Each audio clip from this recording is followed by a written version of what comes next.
So hey guys what's up, this is Mrityunjay Pandya and welcome back to gravity circle. And जैसा कि आप लोग सभी 10th और 12th के स्टूडेंट्स जानते हैं कि अभी कुछ टाइम पहले सीबीएसई ने एक नया कॉन्सेप्ट बोर्ड एग्जाम्स के लिए लॉन्च किया है। एंड उसमें सीबीएसई ने हम सबको ये बताया है कि अब आपके बोर्ड एग्जाम्स 2 सेमेस्टर में होंगे। Semester 1 will be completely objective, 90 minutes का होगा। And second semester will be a subjective test, वो 120 मिनट्स का होगा।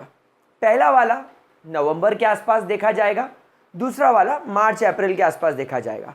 नाउ किस तरीके से आपको अपनी स्ट्रैटेजी बनानी है, क्या पैटर्न पर आपको स्टडी करनी है, अभी आप सब लोगों के मन में कंफ्यूजन होगा।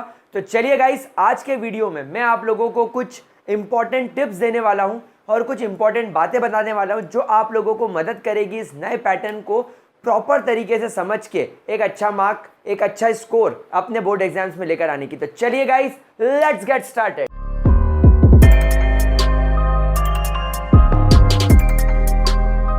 सो गाइस, जैसा कि आप लोगों ने सर्कुलर को ठीक से पढ़ा होगा, सीबीएसई भी कहीं ना कहीं श्योर नहीं है कि कोविड का इंडिया में जब थर्ड वेव आएगा तो क्या सिचुएशन बनेगी। दैट्स वाई उन्होंने बोला है कि माइट बी पॉसिबल कि जो पहला हमारा ऑब्जेक्टिव वाला स्लॉट होगा सेमेस्टर 1, या हमारा दूसरा वाला जो सब्जेक्टिव वाला स्लॉट होगा यानी सेमेस्टर 2, क्या ये दोनों हम लोग ऑफलाइन मोड में करवा पाएंगे। अगर नहीं तो दैट विल बी ऑनलाइन, आपको अपने घर से देना है। नाउ गाइस, आप खुद ये बात जानते हो, आप खुद ये बात समझते हो कि online process is not that much trustable. हमें कोई भी या किसी भी तरीके से आप किसी भी स्टूडेंट पर ट्रस्ट नहीं कर सकते, एग्जामिनर ये सोचता है। और इसीलिए उन्होंने एक बात इंक्लूड करी है, इंटरनल असाइनमेंट्स। यानी कि स्कूल वालों को जो इंटरनल असाइनमेंट्स आप लोगों को प्रोवाइड किए जाएंगे, स्कूल वालों के थ्रू आप लोगों को इन इंटरनल असाइनमेंट्स को सीरियसली लेना है, क्योंकि इनका एक स्पेसिफिक वेटेज आपके रिजल्ट्स को डिसाइड करेगा, इनफैक्ट प्रैक्टिकल्स ऑल्सो। तो गाइज, सबसे पहली और सबसे इंपॉर्टेंट टिप जो आपको मेरी तरफ से रखनी है कि आज तक हम लोगों ने इन दो चीज़ों को कभी भी सीरियसली नहीं लिया, लेकिन गाइस अब आप लोगों को इन दोनों चीज़ों को सीरियसली लेना होगा, क्योंकि ये एक बड़ा चेंज लाएंगे आपके रिजल्ट में। तो if you are expecting to score more than 85%, 90%, then guys internal assignments को आपको सीरियसली लेना होगा, आपको आपके प्रैक्टिकल्स को सीरियसली लेना होगा। अब हम चलते हैं हमारे प्रिपरेशन स्ट्रैटेजी की तरफ। देखिए, सब्जेक्टिव का कोई टेंशन नहीं है। अगर आप बोर्ड एग्जाम की प्रिपरेशन कर रहे हो तो सब्जेक्टिव यानी कि बड़े बड़े आंसर लिखना आप सब लोग शुरू से करते आए हो, लेकिन सर ऑब्जेक्टिव के लिए क्या करें। तो गाइस, मुझे ऐसा लगता है that there is no need to change your pattern. आपको अपने स्टडी पैटर्न को किसी भी तरह से चेंज करने की कोई ज़रूरत नहीं है। आप जिस तरीके से पढ़ रहे हो आप उसी तरीके से पढ़ते रहो। बस क्या होगा, क्वेश्चन में आंसर की जगह पर 4 ऑप्शंस दे दिए जाएंगे। And guys trust me, options बड़े प्रेडिक्टेबल होंगे। जैसे मान लीजिए आपको एक क्वेश्चन आया, जैसे मान लीजिए आपको केमिस्ट्री में एक सॉल्यूशन चैप्टर का एक सवाल आ गया on colligative property. Given mass दे रखा है, मोलर मास दे रखा है, सब कुछ दे रखा है। अब अगर आप बोर्ड एग्जाम्स देते पहले की तरह सब्जेक्टिव फॉर्मेट में, तो आप उसका आंसर पूरा लिखते हैं, फाइनली आप आंसर डिराइव करते। अब वही आंसर आपको ऑप्शंस में दे रखा होगा, मतलब डिराइव आपको अभी भी करना है, आंसर फॉर्मूला लगाकर फॉर्मूला अप्लाई करके आंसर अभी भी निकालना है, लेकिन अब आपको पूरा आंसर ना लिखते हुए बस सही चीज़ पर टिक करना है। तो इजंट इट गेटिंग ईजी। तो मुझे लगता है कि आप लोगों का पैटर्न स्टडी का आपको चेंज करने की बिल्कुल भी ज़रूरत नहीं है। दूसरा, just focus on NCERT and exemplar. अगर आप क्लास 10th के बच्चे हो तो एनसीईआरटी एग्जाम्पलर आपको फॉलो करनी है। अगर आप 12th के बच्चे हो तो गाइज एनसीईआरटी प्लस एग्जाम्पलर आपको फॉलो करनी है। मैं हमेशा कहता हूँ एनसीईआरटी के एक एक इन टेक्स्ट क्वेश्चन को, एनसीईआरटी के एक एक एग्जाम्पल को और एनसीईआरटी के एक एक एक्सरसाइज के क्वेश्चन को सॉल्व करो और फिर एग्जाम्पलर के क्वेश्चनों को सॉल्व करो। आप बाकायदा मान के चलो इन्हीं में से सवाल आएंगे। देखो, एक छोटा सा एग्जाम्पल मैं फिर देता हूँ। जैसे आप फॉर एग्जाम्पल क्लास 10th के स्टूडेंट हो एंड क्लास 10th में हमेशा एक सवाल आप लोगों को कार्बन एंड इट्स कंपाउंड के सपोनिफिकेशन से आता है। तो गाइज, अगर आपको सपोनिफिकेशन पे सवाल आता है, right the complete balanced reaction on the saponification. तो आप पूरी रिएक्शन लिखोगे। यहां पर सवाल क्या आएगा, सपोनिफिकेशन की रिएक्शन दे रखी होगी, ये प्लस ये forms dash plus water, dash क्या है। तो तरीका सेम है, क्वेश्चन आपको बोर्ड एग्जाम्स में एनसीईआरटी और एग्जाम्पलर में से ही पूछा जाएगा, पूछने का तरीका बदल जाएगा। तो आपको पढ़ने का तरीका सेम रखना है, जवाब देने का तरीका बदल जाएगा। अच्छा, बहुत जल्दी आप लोगों के लिए sample papers definitely CBSE launch करेगा, तो आपको वो सैम्पल पेपर्स फॉलो करने हैं। और गाइस पीवाईक्यू को कभी नहीं छोड़ना है, पीवाईक्यूज का साथ कभी नहीं छोड़ना है, क्योंकि सवाल पीवाईक्यू से ही बनते हैं। तो गाइस पीवाईक्यू पर आपको बहुत ज़्यादा अच्छे तरीके से फोकस करना है। लेकिन गाइस इस चीज़ में आपको इस बार जो बदलाव करना है खुद के अंदर, मगिंग अप, बच्चा रट के जाता था, बच्चा डेरिवेशन रट के जाता था, बच्चा सवालों के जवाब रट के जाता था, इनर्ट पेयर इफेक्ट रट के जाता था, फिजिक्स के डेरिवेशन रट के आता था। अब रटना नहीं है, अब आपको कॉन्सेप्ट्स पर ध्यान देना है। एंड गाइस कॉन्सेप्ट पर ध्यान देने के लिए आपको प्रॉपरली एक एजुकेटर को फॉलो करना है। जैसे अगर आप केमिस्ट्री के लिए मुझे ट्रस्ट कर रहे हैं तो मेरे लेक्चर्स को आपको प्रॉपर तरीके से देखना है और एनसीईआरटी को लाइन बाय लाइन रीड करना है, तब जाकर आपके कॉन्सेप्ट क्लियर होंगे। वंस अगर आपके कॉन्सेप्ट क्लियर हो गए तो आप लोग शॉर्ट नोट्स तो बनाएंगे ही। शॉर्ट नोट्स हमेशा आप लोगों को मदद करेंगे फॉर रिवीजन।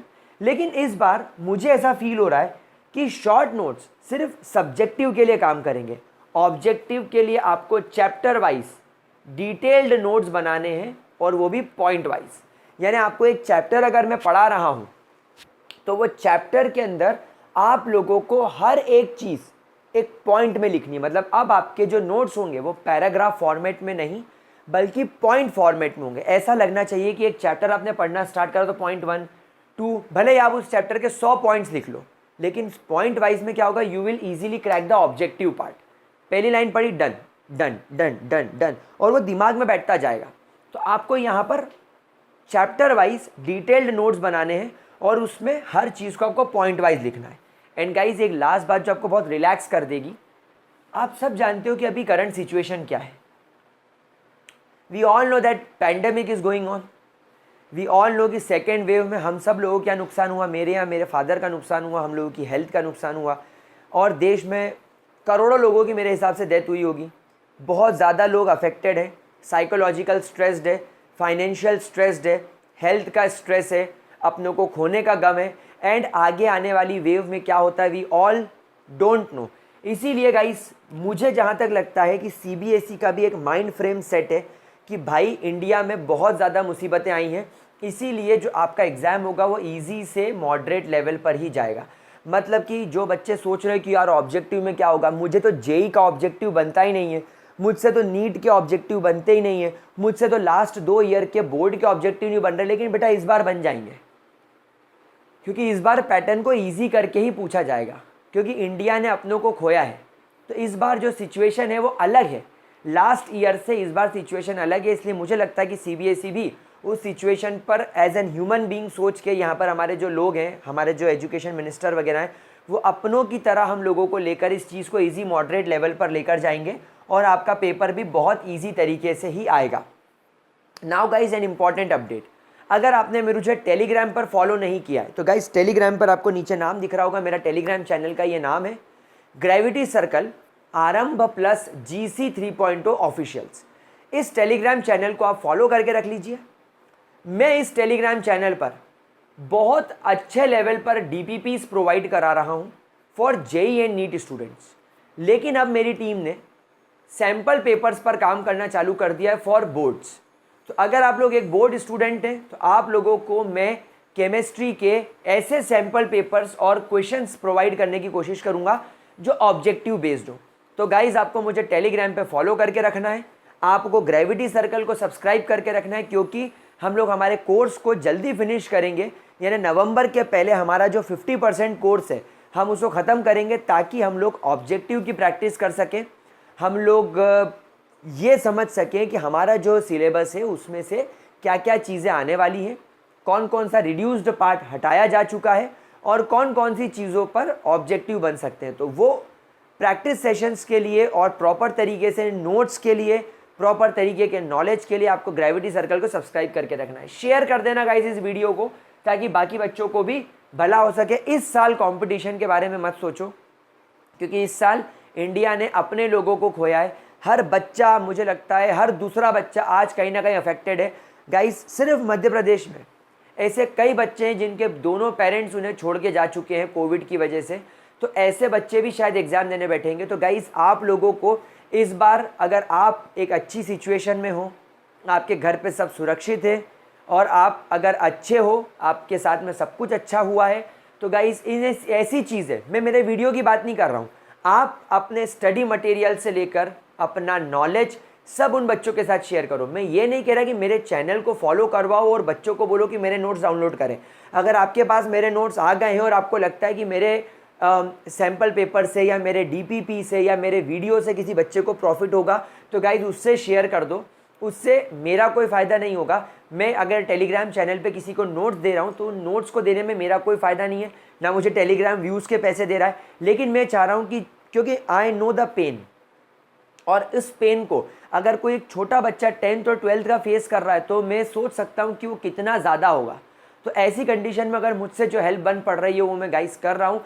इतना एक्सपेक्ट करूँगा कि आप भी उन सब की मदद करोगे और आप अपने खुद का भी ध्यान रखोगे, अपने पेरेंट्स का ध्यान रखोगे, अपनी फैमिली का ध्यान रखोगे, अच्छे से पढ़ाई करोगे और सब चीज़ अच्छे तरीके से बैलेंस करोगे। तो with this I wish you all the best. अच्छे से स्ट्रेटेजी बनाओ, एंड अगर किसी भी तरीके की कोई प्रॉब्लम हो, कोई डाउट हो, तो कॉमेंट सेक्शन में लिखो। तो that's all for this video.